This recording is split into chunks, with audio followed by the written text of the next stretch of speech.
it. They are going to negotiate with America with oil. I am telling you, every American that comes here because of oil will die here.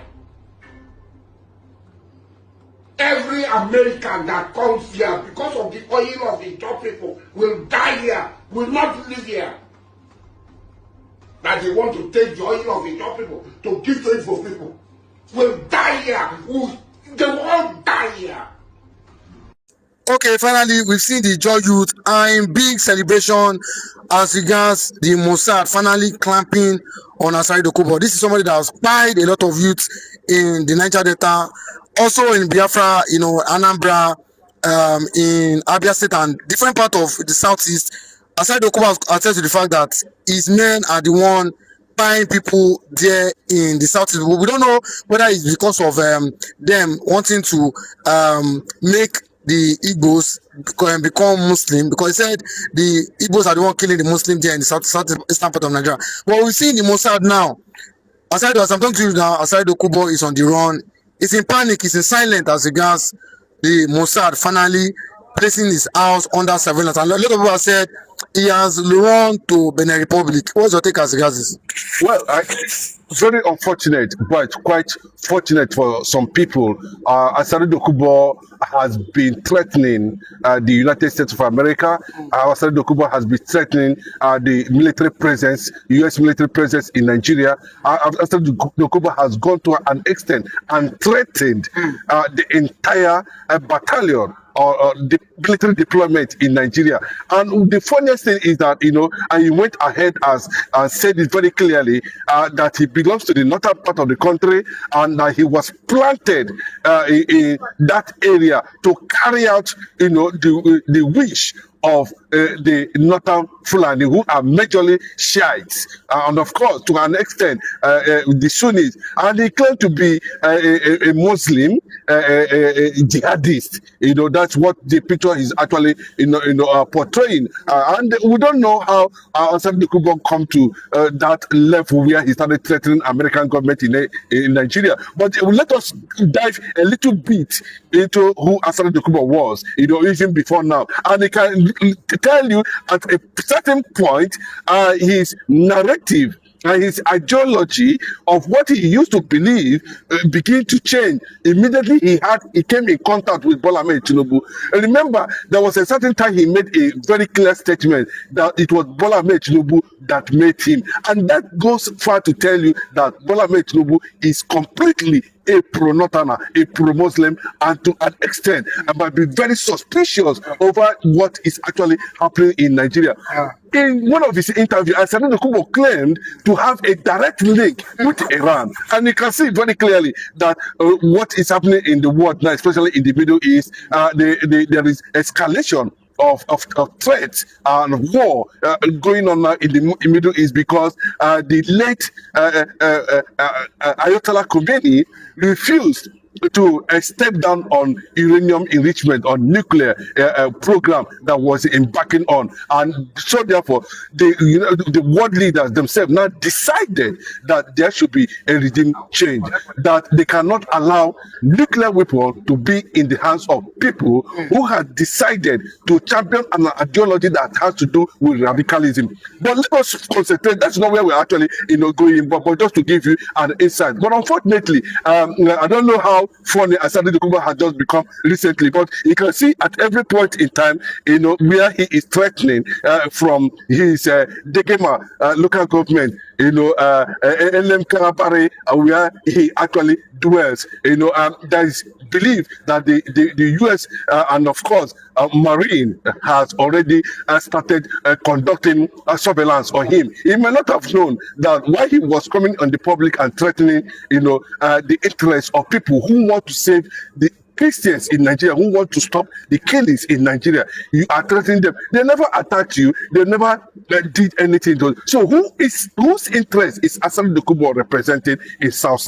And that is the question. And remember, at every point in time, he said he wants to build an alliance between him and the radicals, Islamic scholars and clerics, are claiming that he is the sole Muslim faithful in the entire Biafra land. You know, that is the sole person, is the only person that can bring about the Islam. And he went about, started pushing a certain narrative that there are Igbo Muslims. There are no Igbo Muslims anywhere, but there are Muslims in Biafra land. But let me just give you what actually played out. You know, on most of those things he was actually putting in the public, just to tell the Northerners that made him, and also tell Bola Ahmed Tinubu that they are in line. And this Bola Ahmed Tinubu is the same government that went to United Nations General Assembly and threatened the interests of America. Today, they are seeing it very clearly that the world has shifted from the direction of what they think it used to be, and now trying to make sure, you know, that they take a particular stand over the growing radicalization, attacks, suicide mission, championed by these people. And Nigeria is not exempted from what is actually going on. And you can see that at every point in time, you know, they not want to contact Asari Dokubo, whom they believe that they actually implanted and empowered, you know, in the southern part of the country, to begin to issue threats. Look at the issue of River State. Thank God everybody have seen it very well. You know, there was no issue that's connected to the Igbo people or IPOB, but he make it an issue at the end of the day. Now, his own youths, his own people have reason to question the narrative on how he managed to begin to attack a particular people, threatening a particular people, threatening America oil. America, before now, you know, has been in Nigeria oil sector for a very long time. You know, they are the one taking the oil. Ask Asari Dokubo, how many people can he come out and claim that this oil now are the Igbo people are the one taking it, or the Biafrans are the one taking it? It's not a matter of the oil. There are so many countries around the world today that does not have oil, but they are sophisticated and their citizens are very much taken care of. There is absolute transparent and good leadership in those countries where they don't, there's no oil existed. Even as he claimed, though he clearly has shown that he is derailed, that he's pro-North. He's the one mentioned it, that Bola Ahmed Tinubu actually made him. Now, the youth of those communities, Degema local government, and of course the LM Kalabari area, have come out to deny the position of Asari Dokubo pertaining to anything that has to do with the coverage, the presence of the indigenous Igbo people in the entire South.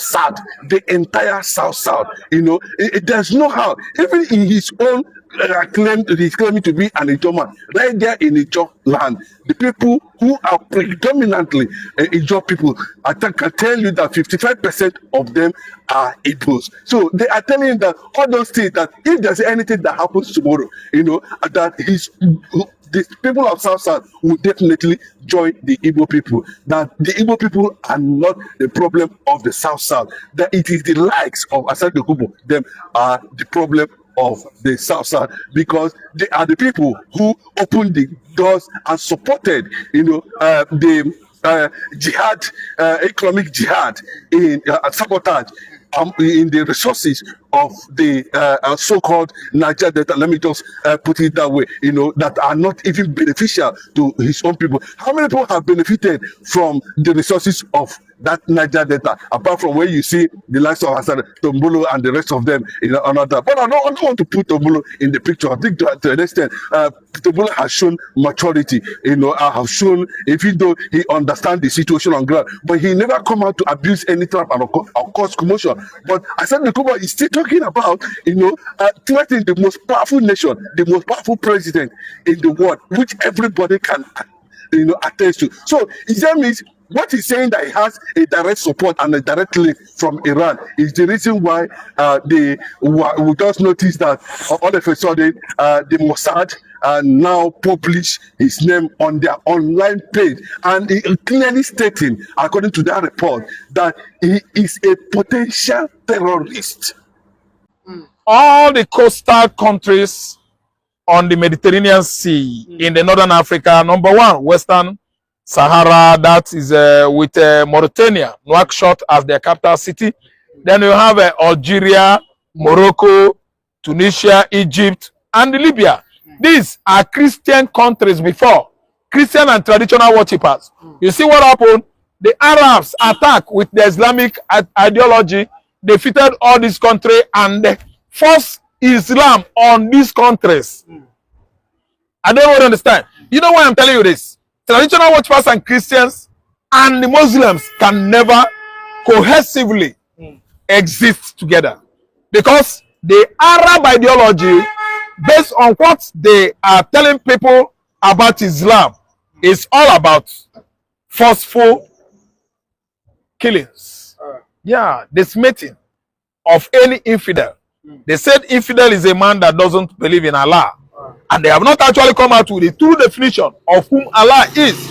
That's why Oche Mocheche, he wrote a book, Who is this Allah? Giving accurate definition of whom Allah is. Why is it that they sorted to kill him in the mid-belt? Oche Mocheche is a Nigerian mid-belter, who a good Christian that wrote on Quran, Al-Quran and Islam. He said, who is this Allah? He actually briefed people, readers, whom Allah is. What is in the black stone of Mecca?